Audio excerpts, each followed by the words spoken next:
Question में हमारे पास दिया हुआ है a cylindrical tube of radius 5 centimetre and length 20 centimetre, it is closed by a tight fitting torch.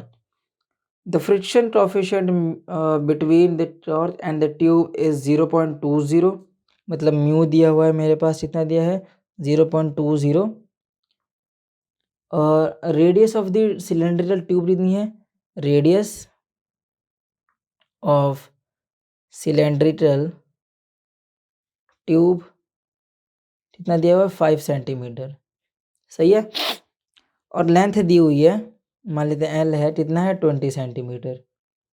The tube contains an ideal gas at a pressure of 1 atm and temperature of 300 kelvin. So P1 मान लेते हैं, P1 कितना दिया है 1 atmosphere और temperature दिया हुआ है 300 kelvin. The tube is slowly heated and it is found that torch pops out when the temperature reaches T1, T2 कितना दिया है मेरे पास 600 केल्विन। जब टेम्परेचर इतना हो जाता है तो हमारा ये जो टॉर्च है वो बाहर आ जाता है, सही है। Let Dn denotes the magnitude of normal contact force exerted by a small length Dl। ये जब फिगर में देख रहे हो तो Dn क्या है, हमने ले रखा है मैग्नीट्यूड, जो किस पे ले रहा है on the small area Dl पे, सही है। सो जिसे मैंने रेड पेन से ये किया हुआ है, सो ये इतनी है। तो ये सभी जब मैं इंटीग्रेशन करूँगा तो मुझे पूरे लेंथ में पता चल जाए कितना नॉर्मल फोर्स लग रहा है। हमें दे रहे हैं assuming that the temperature of the gas is uniform, मतलब हमारा जो टेम्परेचर है वो कांस्टेंट दे रहे हैं। एट एनी इंस्टेंट हमसे पूछ रहे हैं कि Dn बाई Dl कितना होगा, सही है। सो सबसे पहले तो इस क्वेश्चन में एक बात सुनो, हमारा वॉल्यूम तब तक सेम रहेगा जब तक हमारा ये जो टॉर्च है बाहर नहीं आ जाएगा। जिस समय बाहर आ जाए मतलब इनसाइड जितना भी वॉल्यूम था वो बाहर आ जाना चाहिए। तो इसका मतलब ये हुआ कि volume of gas is same until, जब तक है ये टॉर्च पॉप्स आउट, सही है। सो मैं वर्क डन फिर मैं आइडियल गैस इक्वेशन लगा सकता हूँ nRT, मतलब वॉल्यूम ही हमारा कांस्टेंट है, n और r तो हमारा कांस्टेंट होता ही है। सो P/T किससे बराबर है, कांस्टेंट से बराबर है ना। सो मैं कह सकता हूँ P1 T1 किससे बराबर है P2 T2। सो यहाँ से अगर मैं P2 की वैल्यू बताऊँ तो ये हो जाएगा P1 है इज़ 1 atm, सेकेंड टेम्परेचर मेरे पास दिया हुआ है 600, फर्स्ट टेम्परेचर इज़ 300, ये हो जाएगा 2 विच इज़ 2 एटमॉस्फेरिक प्रेशर।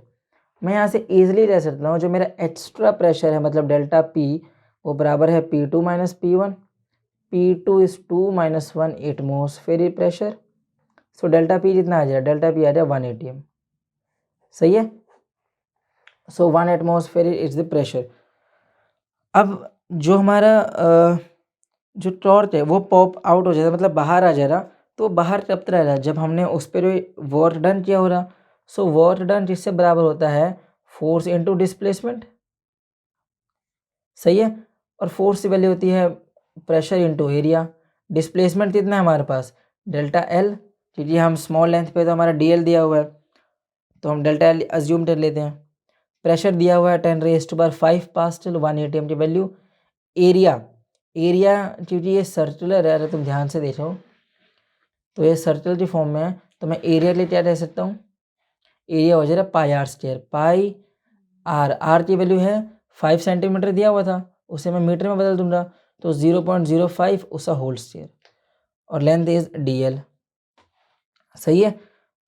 और जब हमने ये वर्क डन तो हमारा ये आ गया। इस पे तो फ्रिक्शनल फोर्स भी तो नाम यूज़ हो रहा है, क्यों, क्योंकि हमारे पास कोएफिशिएंट ऑफ फ्रिक्शन दिया हुआ है, सही है। तो frictional force work done by frictional force कितना हो जाएगा मेरे पास, सबसे पहले तो ये μn फ्रिक्शनल फोर्स हो जाएगा, सही है। μn will be the frictional force. So यहाँ से 8 फोर्स की वैल्यू तो हमारे पास आ रही। मैं यहाँ से कह सकता हूँ जो n है मेरा वो किससे बराबर है फोर्स बाय μ0, सही है। फोर्स बाय μ0 की वैल्यू आ गई।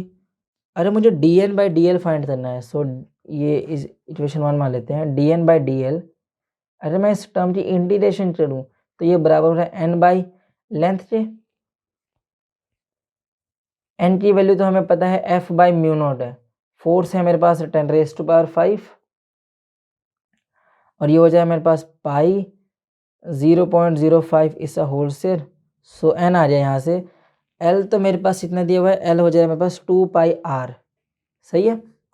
सो D N by D L या बेसिकली जो एन बाई एल है वो कितना हो जा रहा, वो हो जाना चाहिए यहाँ से 10⁵ पाई 0.05 इस होल स्क्वायर।